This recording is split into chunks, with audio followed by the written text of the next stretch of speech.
Welcome back to my channel, Ultralight Wannabe. Happy New Year to everybody.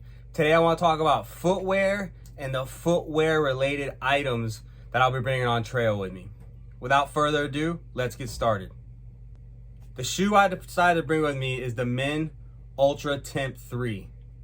I added these little speed laces. I like to put these in my running shoes.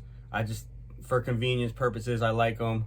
The reason I got the Temp 3s is the Temp 3s have 29 millimeter of cushioning compared to 25, which I think the other Ultras have. I have slight heel issues when I do a lot of running or hiking, and with these so far I haven't done any big miles back to back, although I have done a 23-mile day in these, and I didn't have any foot pain at all. So these are the shoes I'm going with. I also like that they already have the attachments for the Gaiters on these. So these are the shoes I'll be taking on trail with me, and I think they're a good quality shoe.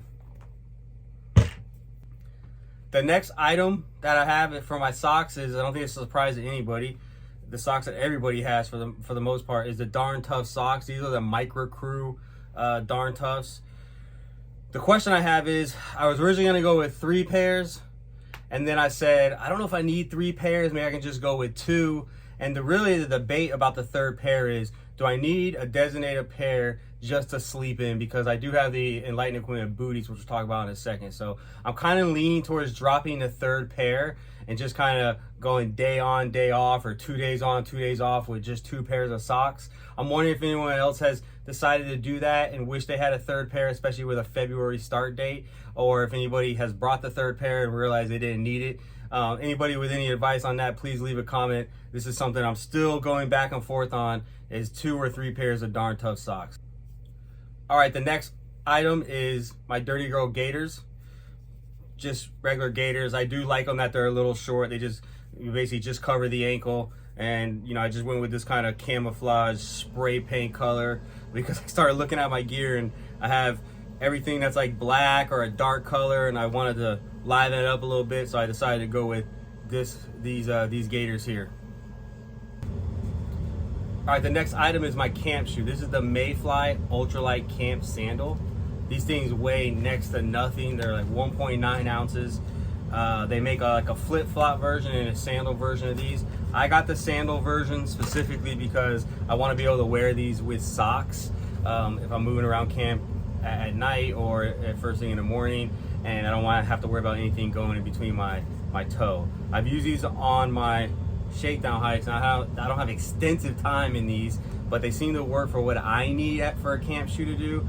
I don't need anything super extensive, so I'm going to go with these mainly because of the weight, and they serve the purpose that I need them for. But I'll be curious to see how they hold up, for over a long period of time on a through hike.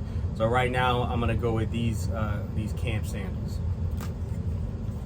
The next item that's footwear related are my Enlightened Equipment booties. Now I kind of went over these with I kind of roll these up into my sleep system because I only wear them inside my sleeping bag, but they're kind of foot related. So this kind of goes back to what I talked to earlier.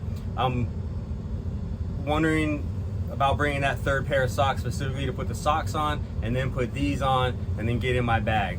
So I'm wondering if anyone's ever used that system before, those layers. These things seem to work great. I'm excited to use them, and I just don't know if I'm going to use them with or without socks at this point. All right, the next item, a late addition. After watching some other videos, getting some recommendations, again, my start date is 15 February. I decided to add some micro spikes to my list. These are the Black Diamond micro spikes. They weigh 4 ounces.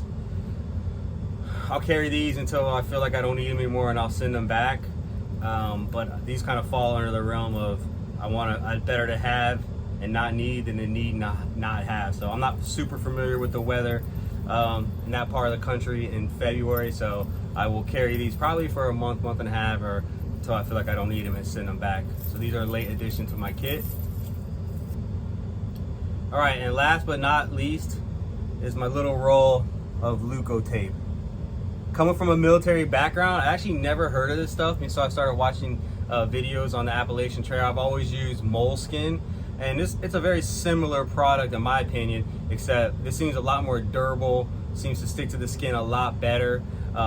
Moleskin, especially with combat boots, could seem to rub off and sometimes even cause that hot spot or that blister to even get worse. So I don't usually get a lot of hot spots or blisters. If I do, it usually happens in my heel area. So I will be bringing the small roll. All I did is cut a pencil down and just wrap some Leuco tape around it. So this is kind of the last foot related item I'll be bringing with me. All right, so those are the items that are currently in my packing list. That's what I'm bringing on trail. You know, only thing I'm not for sure is 2 or 3 socks. Please, if someone has any experience with that, the same dilemma I'm running into, am I kind of just being like wishful thinking, think that I only need 2 pairs of socks? Has someone brought 3 before and not used all 3 for the way that I'm thinking I'm going to use? Please leave a comment and let me know someone with some experience. The other question I had was waterproof socks. I have 0 experience with waterproof socks. I've done a little bit of research on them. I've seen quite a few other hikers that have a January, February start date talking about waterproof socks, and I just wonder what someone's thoughts are that have used them before, hasn't used them, and then used them. To me, it seems like maybe it would cause my feet more issues by causing blisters or something like that. I don't know. Do you wear like regular socks underneath them and then put the waterproof socks on? I mean, I expect my feet to be cold and wet, especially during the hikes. So I'm just wondering if I'm missing something right now. I'm planning on not taking the waterproof socks, but again, someone with some experience hiking in that part of the country during that type of year, if you could give me some feedback. Again, if you like my video, please hit the like button, subscribe, leave a comment. Like I said earlier, I'm 43 days away, counting down the hours. It seems like now I can say I'm leaving next month, so I'm super excited about that. And I'm just still making minor tweaks to my gear. So if anyone has any recommendations, please leave them below. And until next time, talk with you later.